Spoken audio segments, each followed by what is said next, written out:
Welcome to another episode of Catalyzing Radical Systemic Change, where in my own language, it's all about discovering, mapping, and cross-pollinating what I think are the necessary building blocks towards a planetary civilization. So what do I mean with a planetary civilization?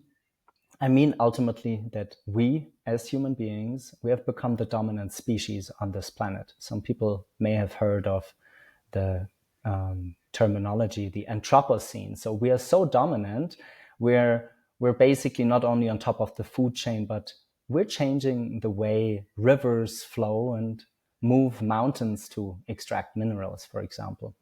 So I mean with a planetary civilization that we're all called to become aware that ultimately we are to become stewards or shepherds of this beautiful marble called planet Earth for the many generations after us. So with this rather mytho-poetical introduction, I'm super grateful to be in this virtual room together today with Peta Milan. She runs her own family office, and as I perceive her, she's very much on the forefront of regenerative investing. And we want to unpack the terminology of regenerative investing, as well as I would say, debunk or disentangle the many misconceptions that many people have on regenerative investing. Because when we look at how terminology evolves, I can certainly say that for sustainability or ESG, a lot of the terminology got hollowed out in the last, I would say, especially maybe 5 years. So, Peter, I'm delighted to have you in this virtual room together with me. And like always in my podcast, we're starting with your biography. So my question is, when you look at the human being now, what are the couple of pivotal moments in your biography that connect you to today's topic, which is regenerative investing? What made you the human being that you are? And I'm curious to listen into those couple of, well, not only me, obviously the listeners, into those couple of pivotal moments in your biography. The floor is yours. Sure. Thank you. Thanks for having me, Alistair. Well, I think there were certain elements that I was born with. I was never a young child that really adhered to the status quo, which made life pretty challenging for my parents. I was always challenging things, always calling out things as I saw them. But I guess there are two kind of really defining moments. The first was when I left Australia. I left Australia with my kids. We divested entirely from Australia, sold all our assets, and I just left with no intention to return. I had been building businesses from a very young age. That's how we made our money. And I knew that I wanted to invest in impact because I had kind of by accident become a bit of a commodities specialist, even though I'd worked across many industries, just because I was based in Western Australia. And so I saw a lot of ecological, social degradation and devastation caused by that sector. And I knew I didn't want to participate in that way of working. So I took off on an adventure with my two little boys, an 18-month-old and a 7-year-old, to figure out what was next. So that was the first moment. The second moment was I had a bit of a tripartite experience in 2017. So in 2017, I was asked by the former chairman of the Intergovernmental Panel on Climate Change, Dr. Pachauri, to join his international advisory board. He was creating a new group called the World Sustainable Development Forum, and it was a reaction against the World Economic Forum and COP being all talk and no action.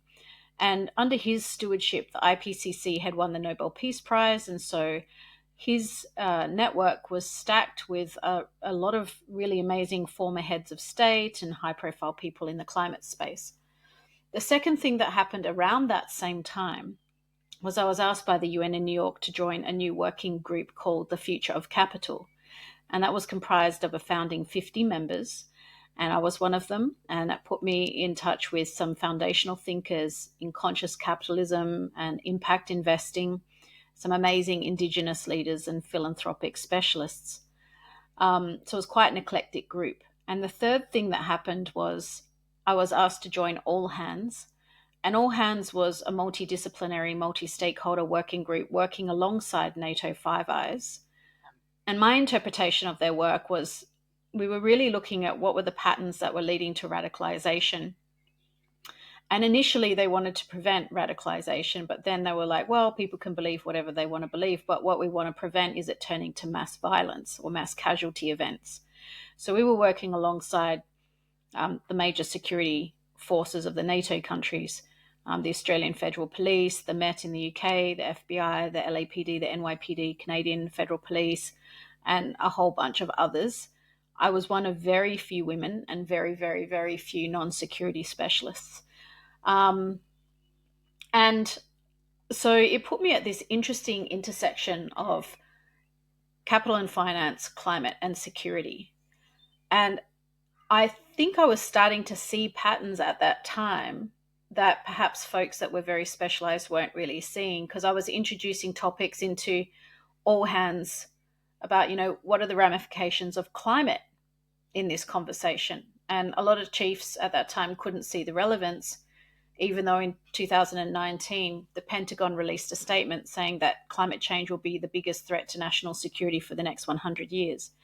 So I was seeing these patterns. And one of the patterns was we had a lot of money. We had 1.16 trillion in impact investing market cap. We had 9 trillion in family office funds, and nation states collectively were spending about 1.5 trillion per year on economic development.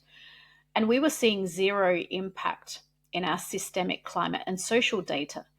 And a really good example of that, to make it more concrete, is we've doubled our spending in the energy transitioning to renewable energy in the past 10 years.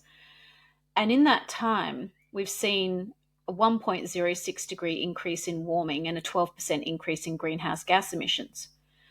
Why is that happening? Well, we're not really divesting from oil and gas because most of the large funds are still hedging with oil and gas. But ultimately, in order to meet our national targets by 2050, we need a 6-fold increase in mining of critical and rare earth minerals in order to meet that growth. And most of those minerals are sitting on the 80% of the world's remaining biodiversity, including old growth forests. So we're not actually making things greener in the way in which we're thinking about the energy transition, for instance. So with all of this going on, I was like, well, that's a lot of capital. That's not really going to the places that it intends to go to, which is some form of impact. So we commissioned a global study where we looked at conventional approaches to investing. We looked at mergers and acquisitions. We looked at private equity. We looked at venture capital. We looked at large-scale corporate change and digitization programs. We also looked at mutual funds. We looked at green bonds. We looked at conventional approaches to impact investing, ESG funds, and carbon projects.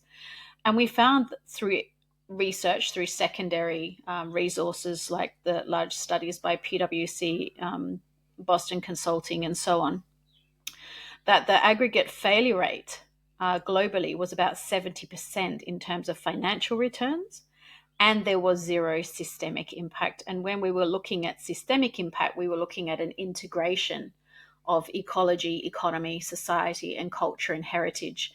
And the reason we were including culture is because the science shows us there's a direct correlation between cultural extinction and biodiversity loss, which is why 80% of the world's remaining biodiversity sits on indigenously stewarded land. So with that heavy kind of like poor return, we compared that to about 30 years of investing in different asset classes that worked with the regenerative design and development methodology. In my kind of exploration of what was next for me after I left Australia and knowing I wanted to work in impact and realizing that our conventional approaches were not systemically impactful, my brother had introduced me to Regeneration. So we got our whole family trained. And during this study, we looked at these different types of assets. So we looked across infrastructure, real estate, commodities, even though there wasn't too much in that space, direct investments that were working with this methodology. And we found that the success rate in terms of financial returns was about 60%. And there was evidence of systemic impacts. And what was really interesting was that we also saw that the assets were incredibly resilient to macro shocks. Most risk management doesn't factor in large scale macro shock like geopolitical risk or large scale financial downturns or pandemics or catastrophic weather events and things like this. So we were very interested in the macro, and we found that compared to their competitors in the same area, the assets that had been designed this way withstood catastrophic weather events relatively unscathed. They outperformed during financial crises and the pandemic. So we got really interested in what this was, and we made a big commitment as a family to really transitioning our portfolio. So we divested from quite a lot. We repositioned, rebranded, retrained, and relaunched a number of other assets. So that was fine. But one of our biggest challenges was that there was not that much deal flow that was genuinely regenerative. And so we looked into the market, and we looked in this same study at 1,000 people and projects that say they were doing regenerative work. And we found only 2% were really working with the methodology, working with systematics. And so most folks were confusing it, particularly in the regenerative ag space, were confusing it with restorative practices, because most regenerative agriculture is just working within the boundary of the farm and looking at soil restoration or biomass restoration or forest restoration. And then there was a lot of confusion with circularity, green, sustainable. And also people were kind of putting regeneration into this basket of environmental, which regeneration isn't. Regeneration really at its core is systemic in nature. So it doesn't exclude economic, social, cultural. And then when we looked at the 2% that were working with that methodology, we found most of them came from land-based backgrounds. So ecology, biology, permaculture, architecture, urban planning. And so they would do this amazing grassroots work. And then when the project or the asset got to the level of needing financial investment, new capital or political will, often case that 40% that weren't really effective or succeeding was a result of that those folks didn't speak the heavily codified language of finance and politics. So we saw as a family, given our background, that could be a bridge that we could serve, because I had been speaking on the international speaking circuit for a decade, and I was very clear that investors were not aware of this thing called regenerative investing. And so people were building capability at the local grassroots level in terms of regenerative capability, but nobody was serving the investor or the CEO or the board or anybody in government. So we saw that was our unique value-adding role, to expand the field of capability in that arena, so that we had more families, more investors working to develop regenerative assets, funds, portfolios. And then that would increase the deal flow, and also then in turn the capacity for systemic impact at a global scale. So in order to do that, we designed a certification program for other families, investment leaders, boards and C-suite and government to participate in, to build those regenerative thinking, design, development, investing, governance capabilities. So that's kind of how we got to where we are today. So in addition to managing our own portfolio, we spend about 40% of our time supporting others to develop those capabilities. Then, I mean, the very nature, at least at the beginning of the podcast, is very macro. So what I find striking is you found that actually if people use the right methodology, although in the sample set you were only finding 2%, they're incredibly resilient to macro shocks. And I think especially for large investors, intergenerational family offices, certainly nation states and sovereign wealth funds, that need to think longer time spans than, let's say, the usual cycle of a venture fund. Do you have an idea why this, let's say, outlier in the data that shows for so much resiliency is so underprivileged or overlooked? I think because we don't understand systems. So when we look to systems thinking, there was an MIT professor named Jay Forrester, and he created this concept of system dynamics back in the 70s. And you'll probably hear a few economists still referring to this as what systems are. But this idea of systems that Forrester worked on was largely based on engineering principles, engineering mechanistic ideas of systems. And that's where we saw the emergence of circularity.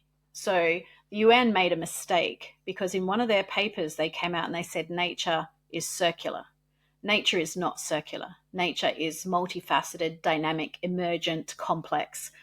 And so there are certainly circular elements within nature, but circularity does not capture the dynamism of living systems.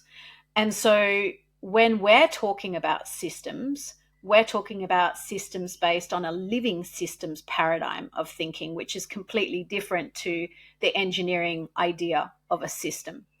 And so when people are trying to work on systems, and you'll see this a lot in the systems dynamics work that's going on, they're actually working on what we would call, or J.G. Bennett, who developed systematics, would call structures.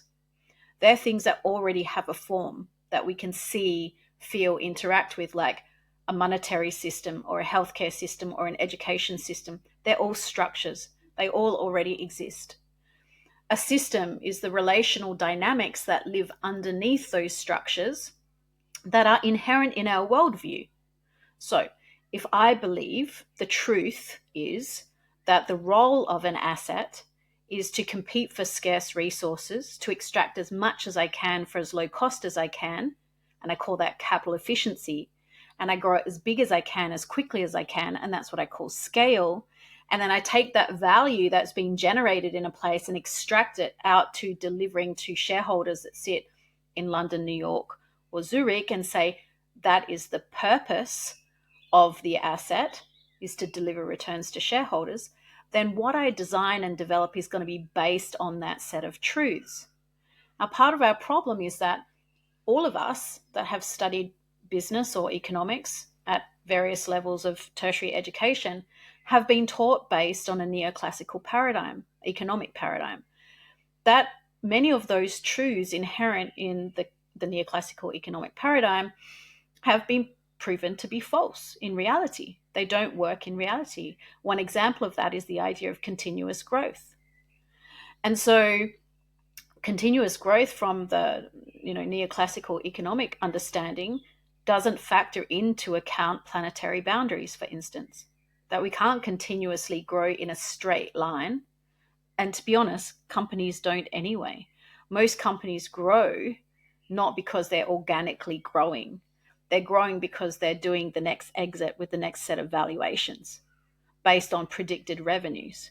I mean, you look at Net-a-Porter or Farfetch or Uber. Most of those companies, billion-dollar companies, they're not even profitable. So a lot of that kind of economic truth has been proven to be false. So it's not working in practice in reality, but it's also very extractive and mechanistic, which doesn't work well with how the world is, which is living, dynamic, emergent, and so on. Another thing that we confuse beyond systems and structures is we confuse the idea of complexity with complicated. Now, complexity is the natural order of living systems. Our bodies are complex living systems. We're nested in a larger complex living system called a family or a village or a city. And it's not the city itself, like the buildings and all those structures, but it's the interactions and the kind of interdependencies of those relationships that make a place a place. So that is the nature of life. Complicated is where something is unclear or confused or can't be clearly articulated.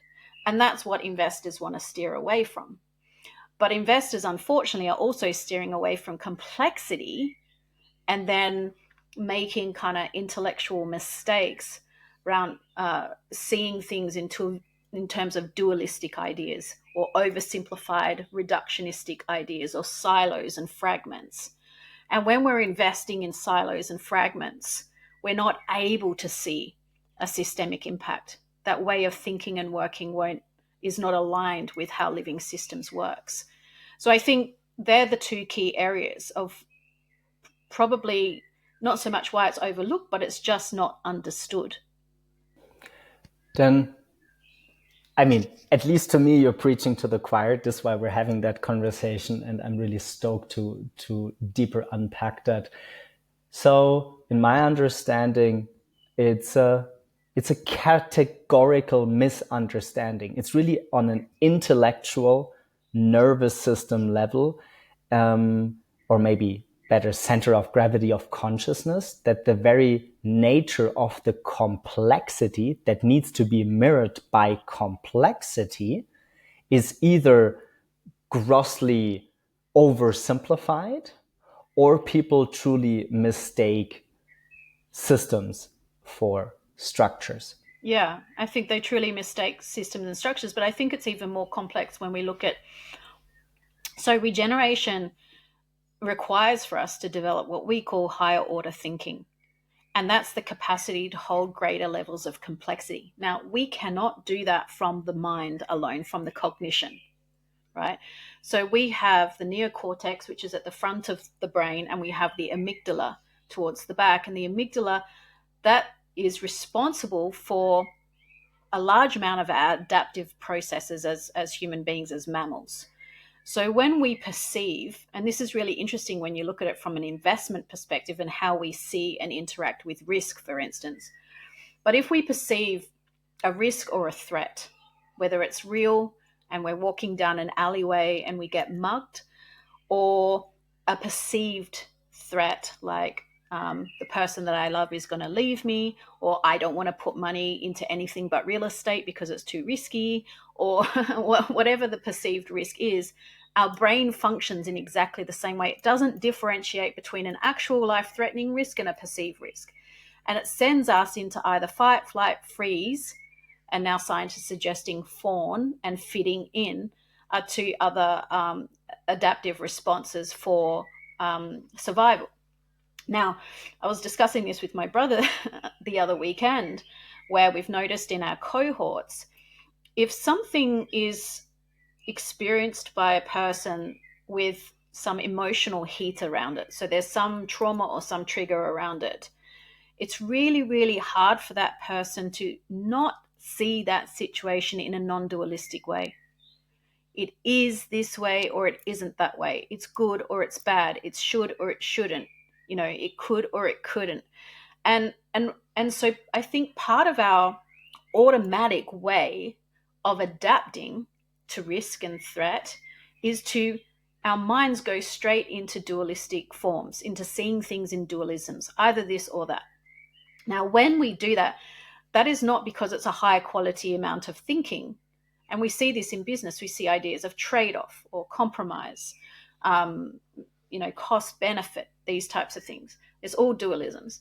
It's not because it's high quality thinking. It's because our brain is structured to be able to give us highly adaptive responses, to not put ourselves into a high risk or high threat situation next time. It's learning all the time.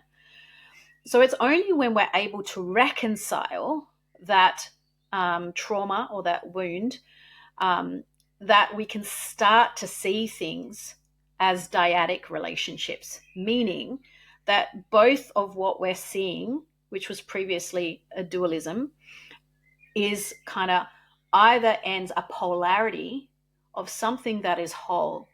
It's something that is giving us access to understanding a new whole and a new way of working with it, and a new way to create or understand potential. And that's really important when you're wanting to discern if something's regenerative or if it's sustainable, these types of things, because sustainability will see things as a problem and a solution. Okay, we have this problem called carbon, and we're going to solve for it by all this clean tech or climate tech or whatever, carbon projects, carbon markets, all these things emerging to solve this problem. That is still coming from this dualistic mechanistic mindset. It's not coming from living systems understanding, because living systems, they don't have problems. Living systems are in a continuous state of becoming itself. So if you look, when a caterpillar is born, it has within it the essence of a butterfly. It doesn't yet look like a butterfly, but it's going through an evolutionary process to become the butterflyness of butterfly. You know, I know that sounds a bit strange, but all living systems are going through that process, even us, even the people who seem like, you know, the really kind of restraining energies, the ones who don't want to change, the ones who just want things to stay the way they are. They're still evolving and growing, whether they know it or not. And so when we start to work regeneratively, what we're looking for is, what is the inherent yet unexpressed potential that lives in this place? And how can I understand that potential? And how can I then drive capital towards initiatives that are unlocking that potential? And it requires a real stepping back of the ego. And I found this particularly challenging because I have a lot of entrepreneurial spirit in me. Remember, I built my first company when I was 24, and we built all our family wealth through venture. But I had to just, step back from my good ideas for a minute to actually start listening to, well, what is really living here? What is the potential that's already here that I don't need to do anything to have it exist? I just need to kind of be aware of it and hear it.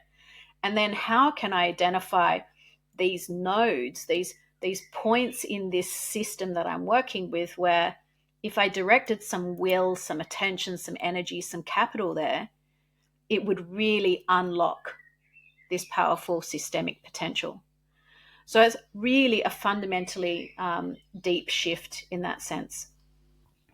What I find very interesting, both represented in your own biography and in mine, reciprocated, is that it seems there's faculties beyond just what we would call the mind, which is endlessly analyzing, dissecting into polarities, to becoming aware that we are, including ourselves, our bodies, like nested systems, all the way up, all the way down. And instead of strict polarities, it's poles on spectrums, right? And we need to train ourselves, and certainly you, your cohorts, in capabilities of humility to sense and feel and listen more into what is already potentially there.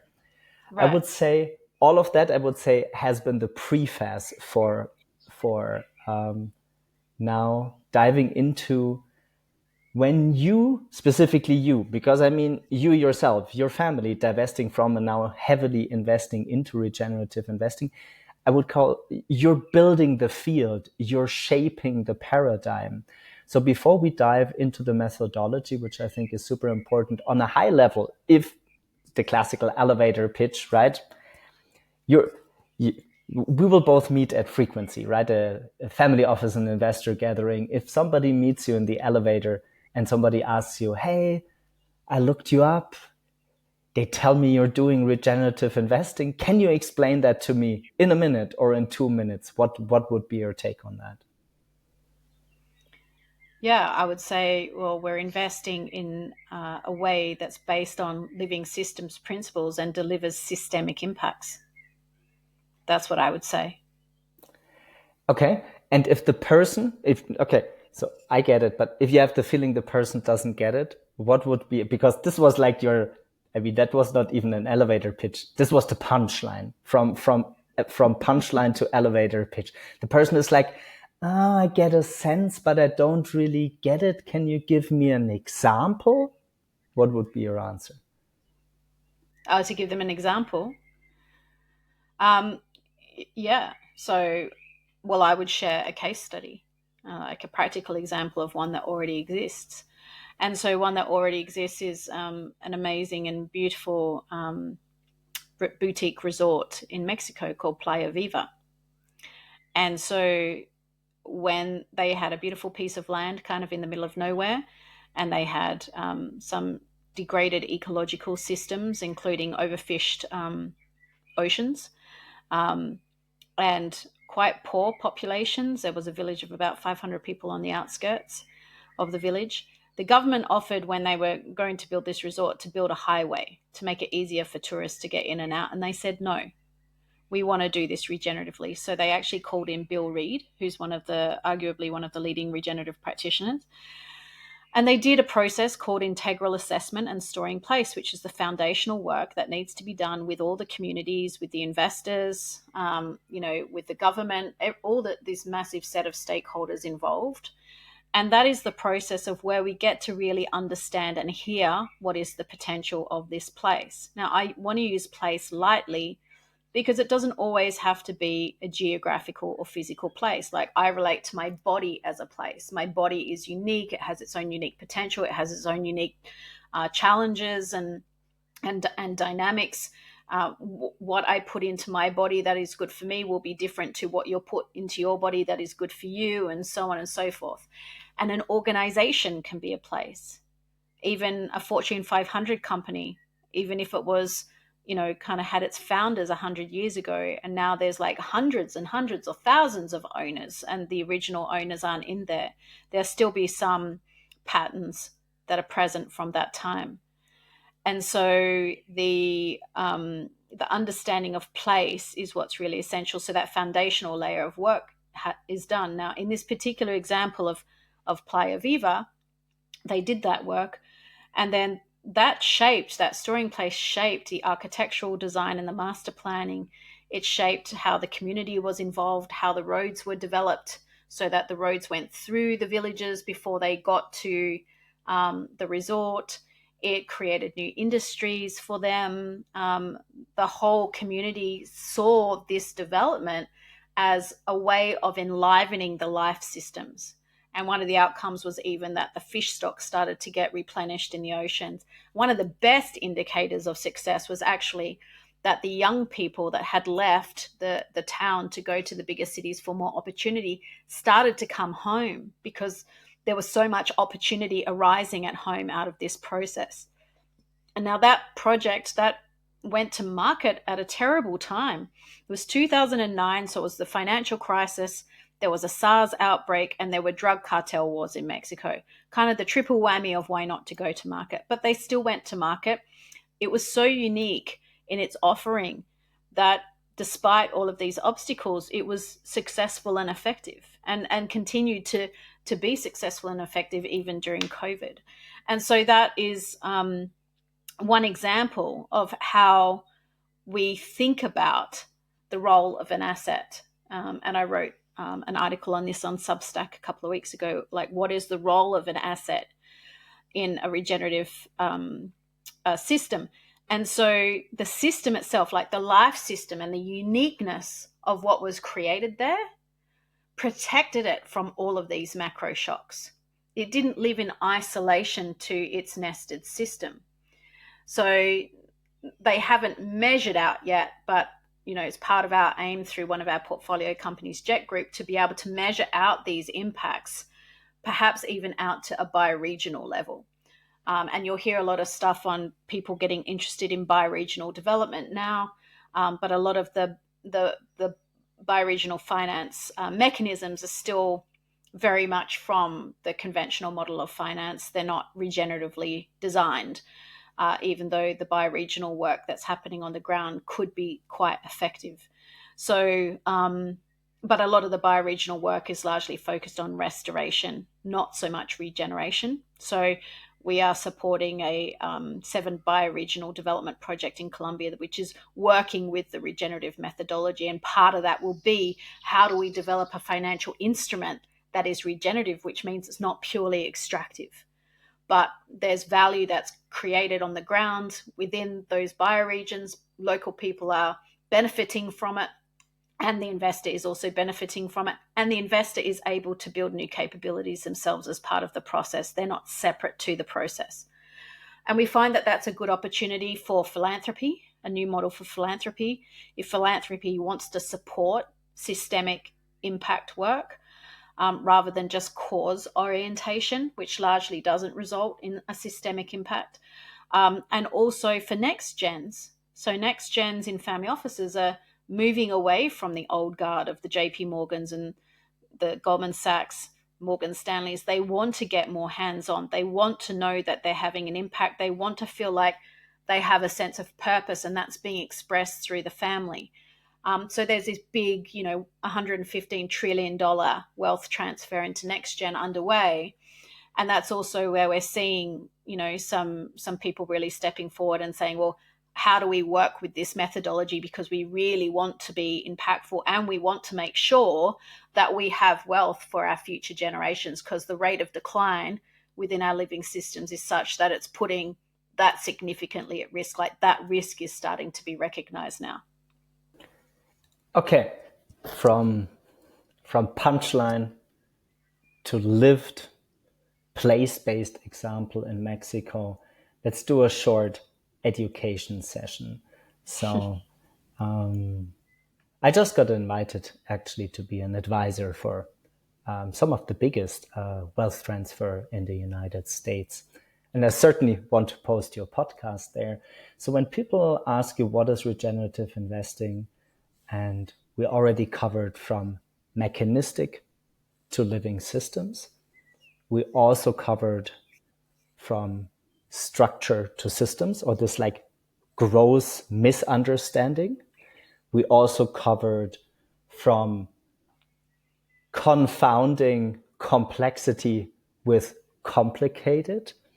And then you sketched the article you just wrote of what is the role of an asset.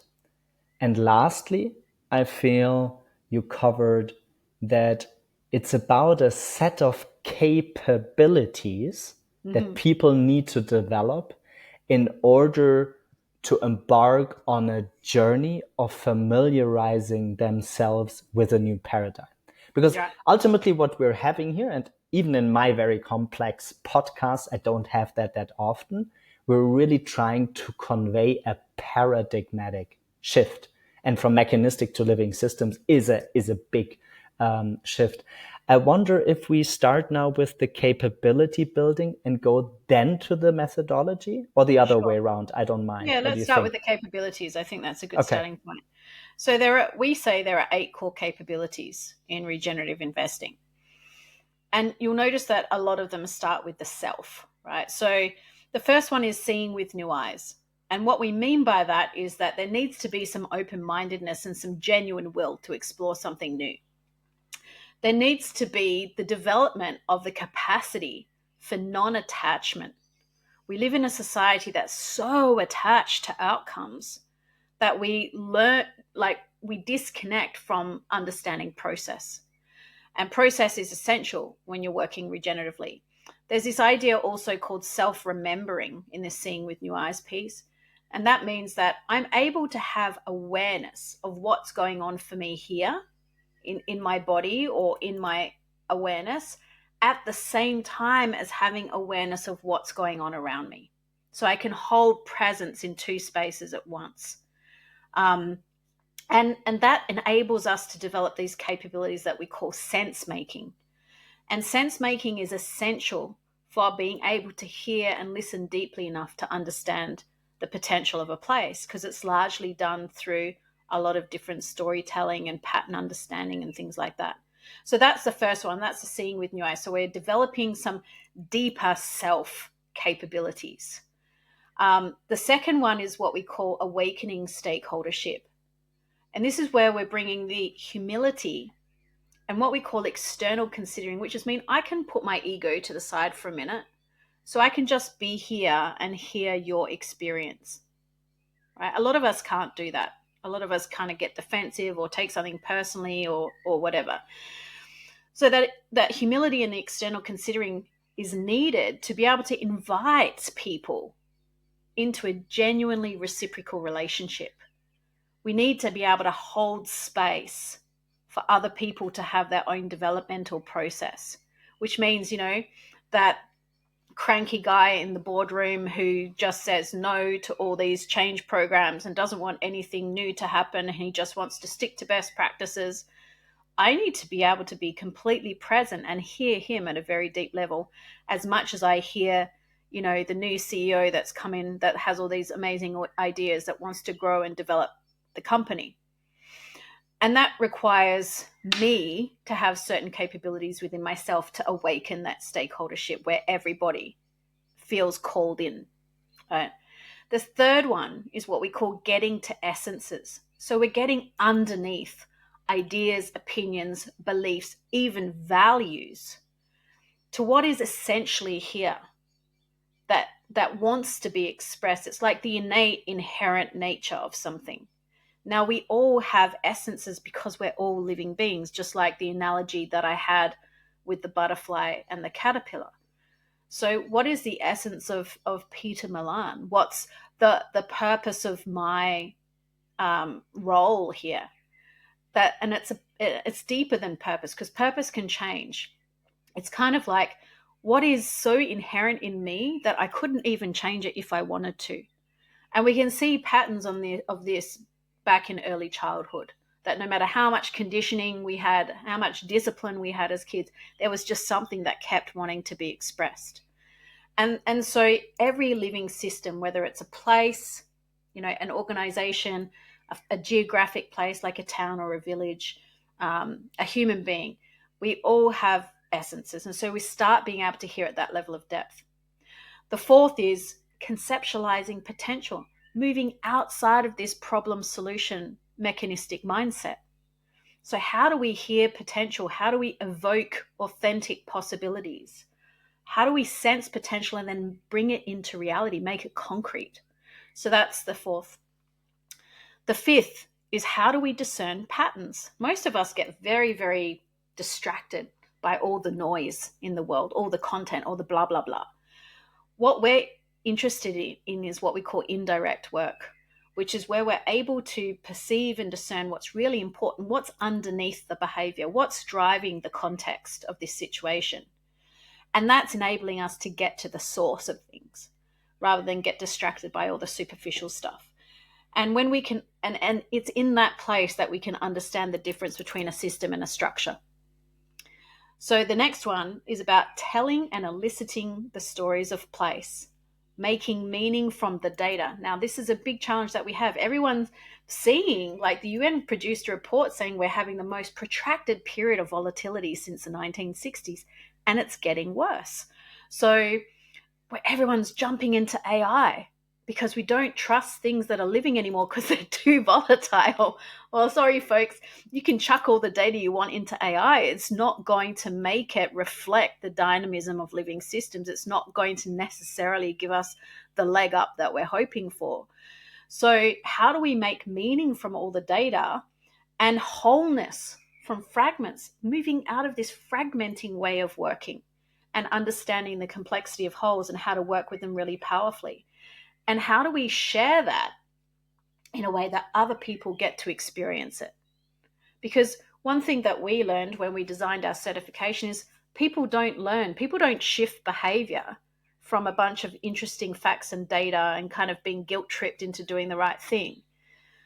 We learn, humans learn, all life systems learn when there's a felt sense experience in the body where something's deeply emotional or really kind of grips us in a physical sense, and then it shifts the way in which we see things. We've lost the art of storytelling. Oh my gosh, we have an initiated druid on our faculty. And in one of the immersions in our cohorts, we had this experience with the women in the cohort sitting around the campfire in the Highlands of Scotland at night. And this amazing druidic lady was telling the story of the fox lady, a Celtic story. And I saw everyone transforming into like their inner child, where they were listening to the story, and the way she was telling it was so rich and brought everyone's imagination alive. And I was like, we have lost that capacity. I mean, so much of our ancient traditions were developed and passed on through storytelling. And we've really kind of lost that art form. So we learn how to hear story in a new way and identify those patterns, and then to help shape narratives and story in a way that enables people to step in. So the next one, the seventh one, is what we call framework listening. And this is the piece that's missing for a lot of people, where they say they're doing regenerative work, and I would argue they're not really. So there was an amazing thinker named J.G. Bennett. He was a British guy in the early 1900s, and he was a contemporary of an Armenian philosopher named George Gurdjieff. And George Gurdjieff believed that people were in a perpetual state of walking sleep. Most of us are going around the world not even really conscious of our own breathing, and certainly not conscious of what's driving our own behavior and decision making. And so Bennett, who was his contemporary, was really interested in, well, how do we develop a way of understanding complexity and life systems in a way that's meaningful, that we can work with in practice? For Indigenous folks, it comes quite naturally, because they're taught to listen in the ways that, we're describing here in these capabilities. They're taught about their interdependence and interconnectedness with land often. And unfortunately, the white Western education institution is very, very dissociated from that. It's a very post-Descartes idea of, dualistic thinking. And so that the frameworks, the systematics that Bennett developed, we use as part core to the regenerative methodology, because it helps us hold complexity in a really meaningful way. If we're not supported by these frameworks, then we unconsciously fall back into dualistic thinking or conventional ideas of scale, or all of these kind of old models. So the frameworks support us. And then the last one is what we call identifying nodes across a nested system. So I mentioned to you the idea of a system being nested earlier, and the nodes are like, the point on a tree where the two branches connect and there's a little bud, a new blossom that starts to emerge at that point. That's what we call a node. Now, in all systems, there are nodes, and they're the things where we can put a minimal amount of attention, investment into for maximum amount of output. It's where the energy is really sourced. And so if we can't identify the nodes, it's because we haven't been able to hear the system deeply enough. And so this supports us to practice really like systems understanding and systems listening. So they're the 8. And they're so rich. They're so rich. I mean, I'm just grateful that we will meet physically and totally nerd out and dive into various rabbit holes. Geek out. I know when we were preparing for the podcast and you were mentioning Gurdjieff, I was actually remembering when my father threw me at Gurdjieff in my early 20s when I started to study. Oh, wow, really? And then I wanted to meet some of the people from the fourth way, and there was a whole chapter existing for almost a century in the town where I was studying. And then I started to do the exercises from Gurdjieff, not from Bennett. And this was insane. How can you have a very complex theoretical discussion whilst at the same time attentively listening to 12-tone music? For example, I'm like, okay, I was like, I have no idea, 22. So this was just like a funky riff of sometimes this needs to be, it's my personal podcast and the cherry on my cheesecake in very full days. I have a question for you. From all the conversations with investors, family offices,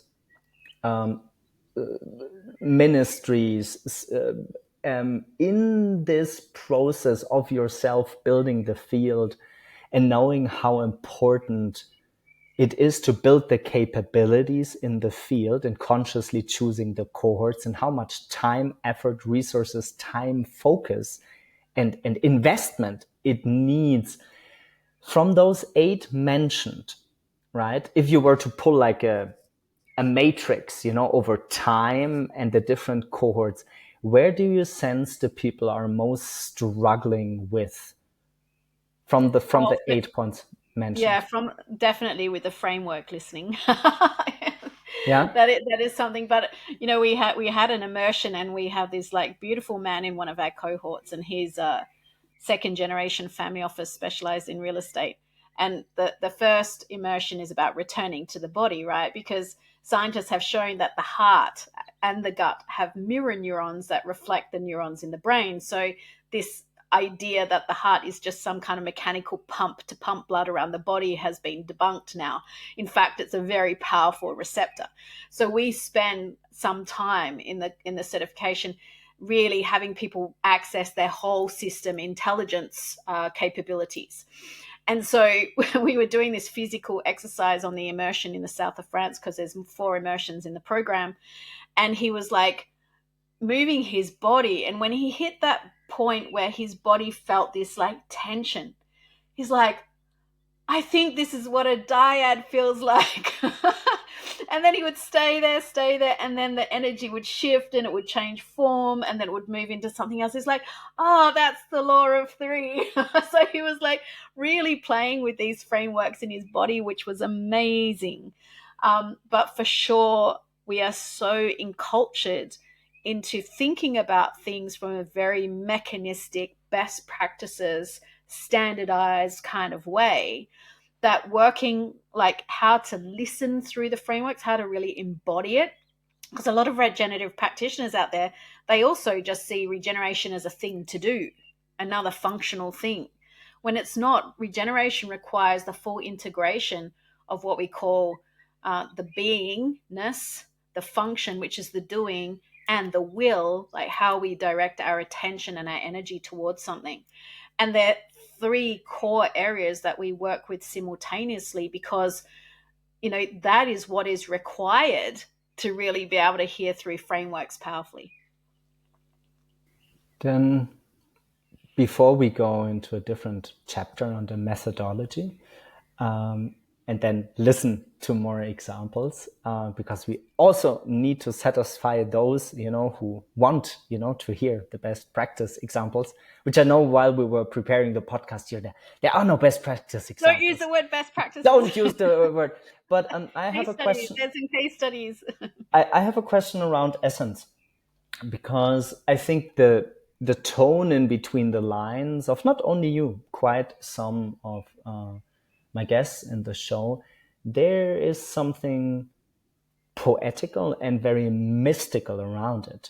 So when you were talking about getting to essence, and that there's something underneath, below, or even closer to your innermost than purpose, can you share a couple of lived examples? Maybe you start with yourself instead of like somebody from the cohort, when you had like this aha moment, this awakening moment, this like download moment of having this like, oh, this is my essence, which is something before or below or beyond the purpose. It's hard to frame some of these terminologies in I understand that, yeah. language.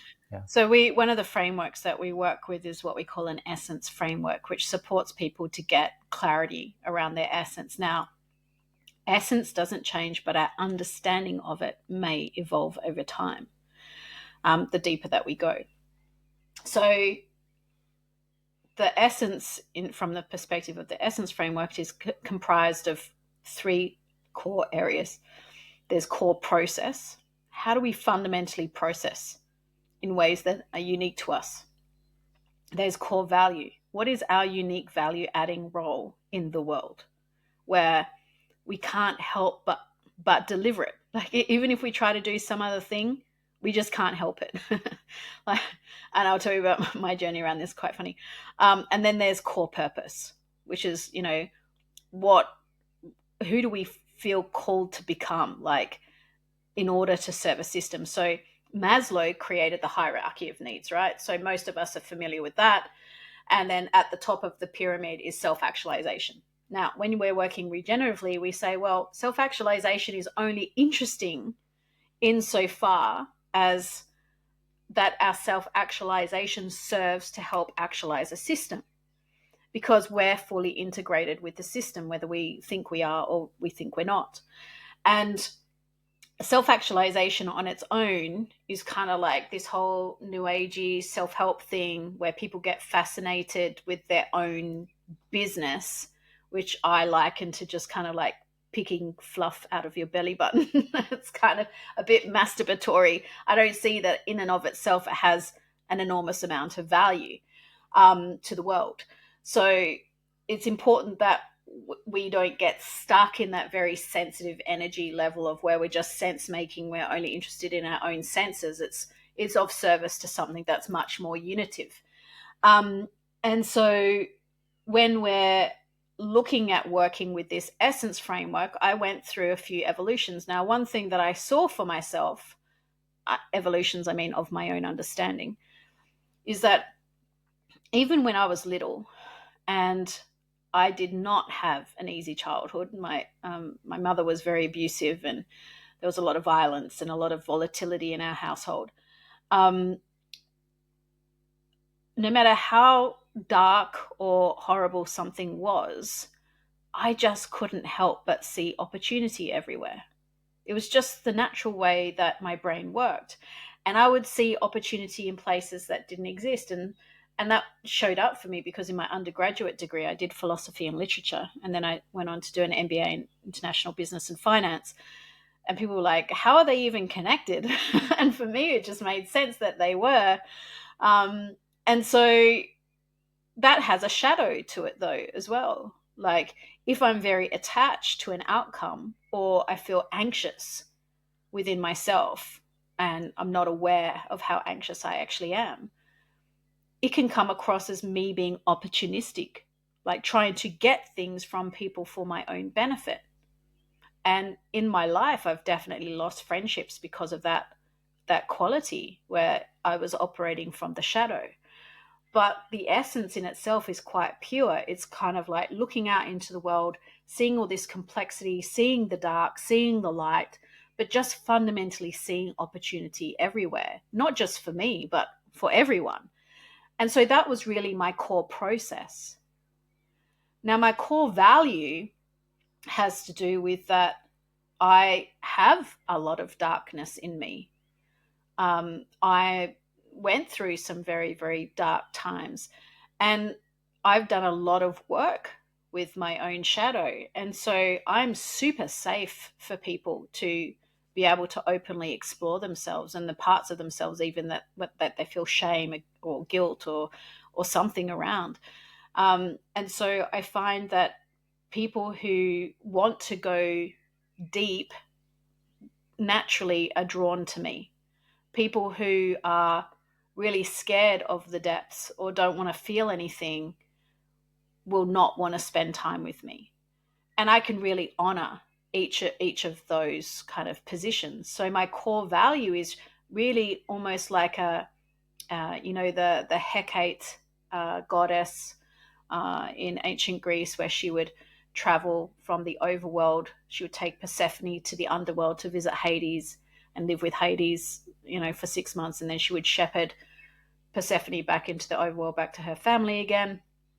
And so she was moving between worlds. And I think that that's part of my core value is I can move powerfully between worlds of like the deep, dark depths of the self, and also then be able to stand on stages and talk about economics and investment with clarity, and generally move between those worlds quite powerfully. And my core purpose is really about developing capabilities so that we can shift the role of assets to serve life systems. That's really all it's about for me. And I'm super, super clear. Because if we have our assets serving life systems, we'll start to see reversal of climate change, which we have seen at localized levels. Of we don't need to worry about net zero, net positive. Like we can actually reverse it. We've seen that at a localized level with some of the assets that have deployed the methodology. We can see, big and powerful shifts in terms of quality of life, and the closing of the gap between inequality across all of its expressions and things like that.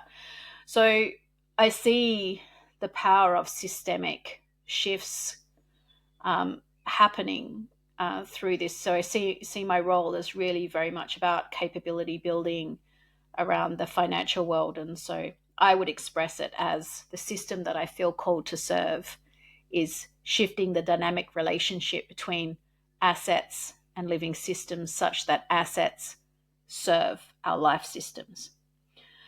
But it took quite a journey to get there. And when I was looking at like all of these things for myself, sometimes when I visit hopelessness, around, what's the point? And I'm so sick of people being stuck in their ways. Or I'm just tired. I can't do this anymore.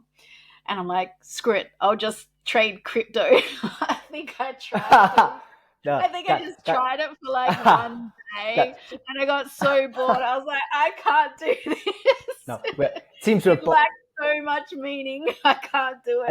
I think we're both not born. Yeah, I can totally relate to the essence. Ultimately, I think we're still at the beginning of our relationship. I just feel really humbled because the essence of the purpose that you just sketched is so staggeringly similar to a vision I received in a ceremony 10 years back. Amazing. And ever since I received that, I've been just working towards that. That's just like kind of because it's so much bigger than myself. It's so much bigger than this short-lived lifetime. It's so vast and yet so precise, because I truly feel when we move the perception of assets, of being, most of the times, at least that's still how I perceive most people are not evil intentionally. They're just oblivious of the fact that how assets are designed, they're extractive. Correct. For the many generations and the multitude of living systems on this beautiful planet called Earth, as I always call it. Peta, I still want to cover quite a bit in the podcast. So let's move to the methodology. Imagine people now are getting excited, right? They're like, okay. I still want to hear the what does this mean? Best practice, not best practice examples, but like, okay, where's the magic, Exactly. So, I mean, a good way to think about this. So Bennett talks about this idea of process system structure. So let's try and move our thinking out of best practices. So there is a process. There is a process of working regeneratively, which is proven to be effective. And that's what we want to look at.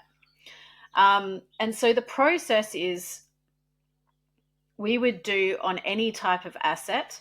So the way in which you can work with this in assets is you can start from scratch, like for a new asset. So say you're designing a new infrastructure project, or a new real estate project, or something like that, a new fund, a new portfolio, a new family office, like you're wanting to transition your thesis, from the old guard to the next gen. Or you can transition existing assets like we did with our portfolio as well. So the requirement for doing that is first what's called an integral assessment. And that's kind of like desktop research, where you're wanting to look at, and it depends on what you're working with, right? So how you would approach it for an organization might be nuanced to how you do it if you're working with a piece of land in Costa Rica or something like that. So you would do desktop research and you would be looking at patterns over time. So you would look at maps, you would look at, if you're working, say, on a piece of land, you would look at the geography, the topography, you would be looking at the history of the place, you would be looking at the different populations, you would be looking at, the animal species and the how the watersheds work with the land and all this kind of stuff. So you'd be looking at it from an ecological, an economic, a social, and a cultural perspective over time. And there's a bunch that you can do just through desktop research on that. So that's called the integral assessment. Then what happens is you would work with whoever is your champion on this project, whether it's yourself as the investor or whether it's local community members on this 7 bioregional development project that we're working with in Colombia. We're working with an amazing woman named Melina Engel. She's biomimicry specialist. She spent 10 years working with local communities and Indigenous folks building their trust, right? So we're not going in from scratch there, but there is still trust building to do because we're still not Colombian. And so what the integral assessment then leads to is an initial understanding of your stakeholders. Who are the people that are participants in the system that you're seeking to work with? And maybe you don't have 100% certainty yet of what that system actually is, but you can get a sense of a range of people. In an organization, it'd be different. It'd be your senior management team, your board initially, maybe some key members of your leadership. That's where you would initially start, and then you would gradually roll it out through the organization and larger parts of the nested system, including your customers, your suppliers, and things like that. Anyway, so after the integral assessment, then you do a process which is really critical called storing place.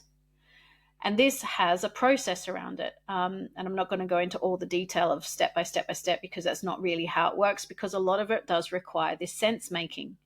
But you are working in a form of like workshops and kitchen table talks where you're working with all those stakeholders and capturing all these stories.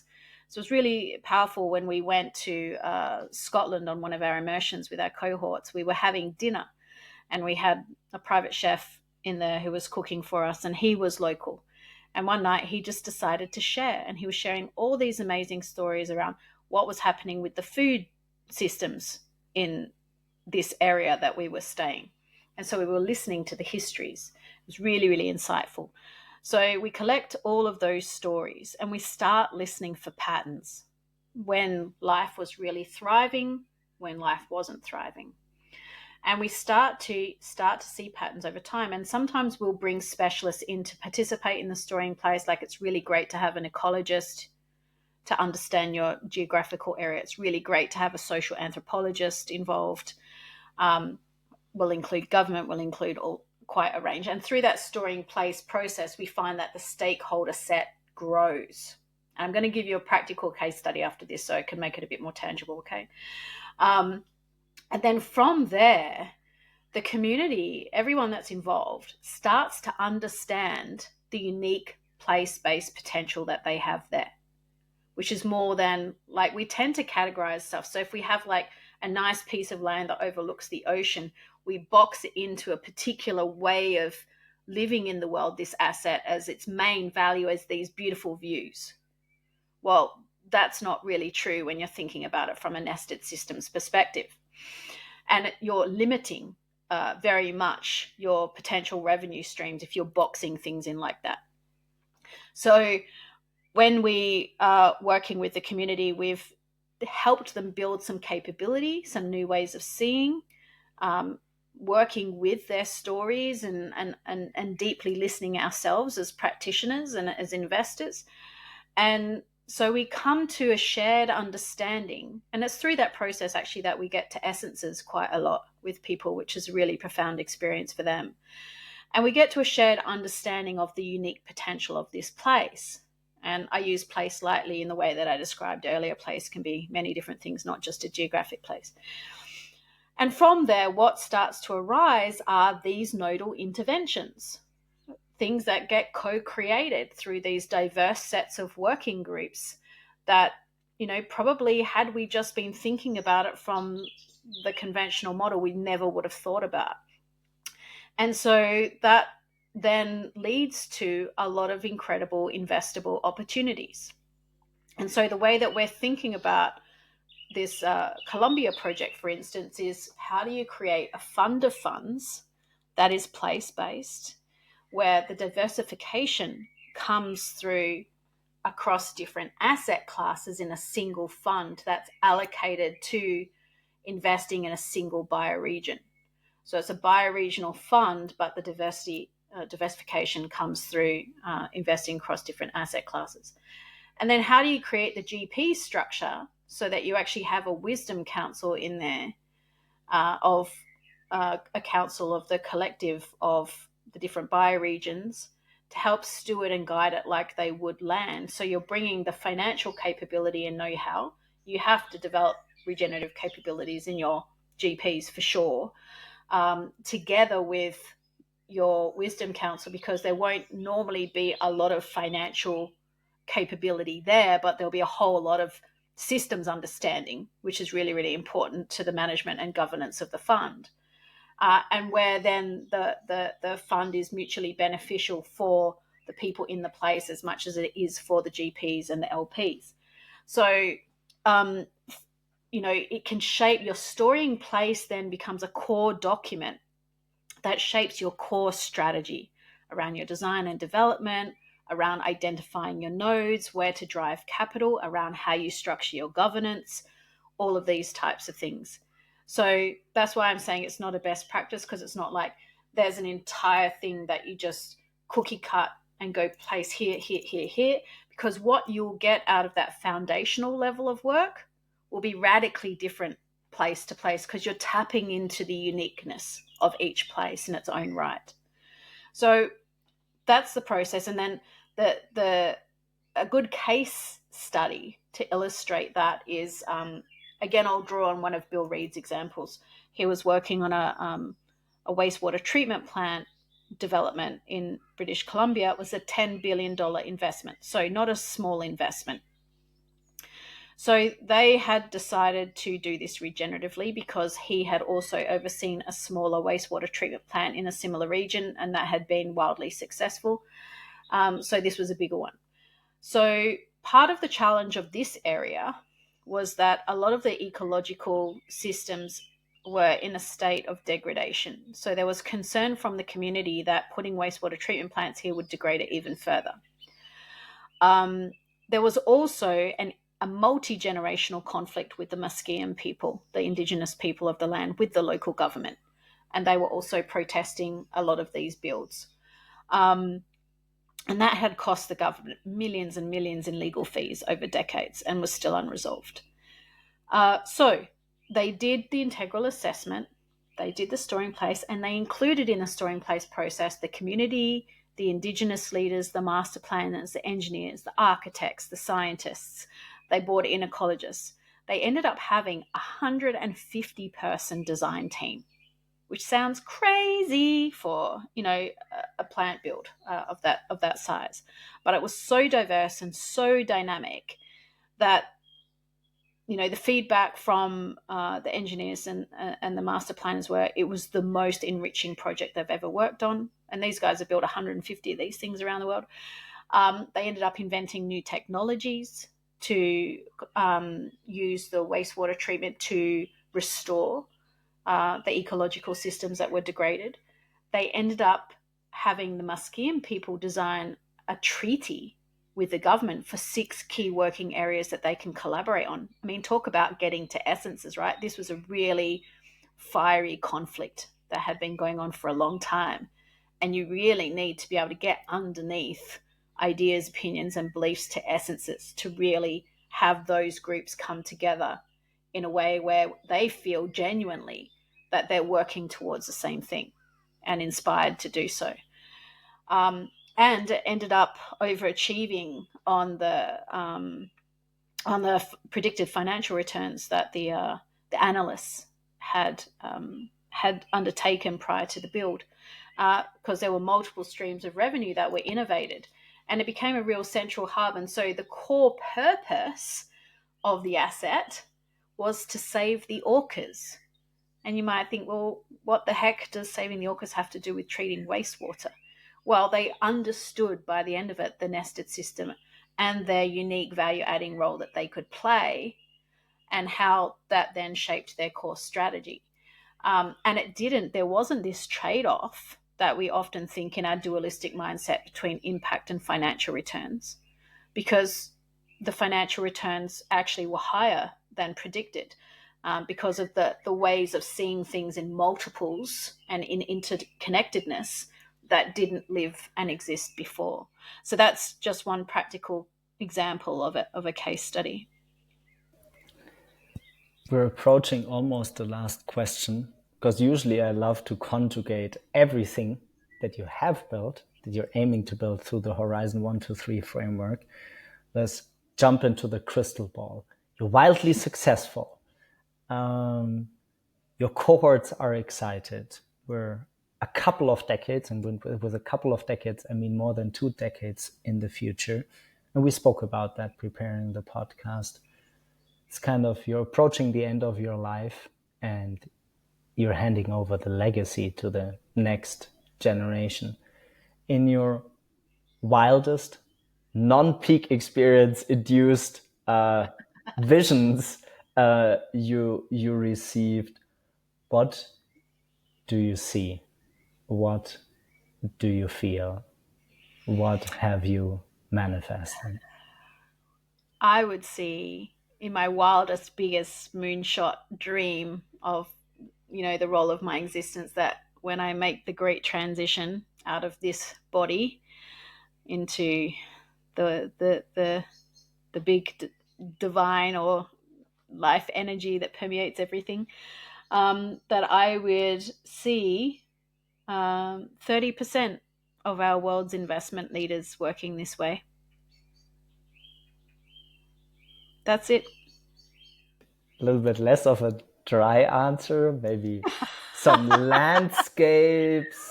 But like that's how much I really believe in the power of the work. It's like, okay, I can say 30% of the world's investors working this way, but what does that mean in actuality? Well, it means that, Trillions. It means if we look trillions. at the butterfly effect, we only need 30% to change. I don't need every single Okay, I investor love it. doing this. I love it. This is where we met know? from the essence, because what I Yeah, received exactly. is, my marching orders is to influence how the trillions that circulate the planet, and to reciprocate your language into assets that serve living systems, to Exactly. regenerate the soil, to regenerate the biodiversity, to increase resilience, and to hand over this beautiful marble that we're all invited to spend a moment on, in a better shape, in a Yeah, and better form.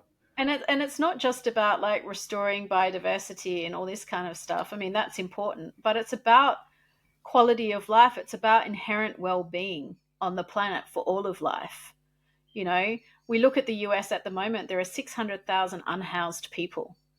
And despite budgetary increases year on year by 12% at a federal level, the problem's getting worse. I mean, there's so much lack of well-being that if we had 30% of investors working this way, designing and developing assets, funds, portfolios in this way, we would see a fundamentally radical shift in well-being across the planet, across all life systems.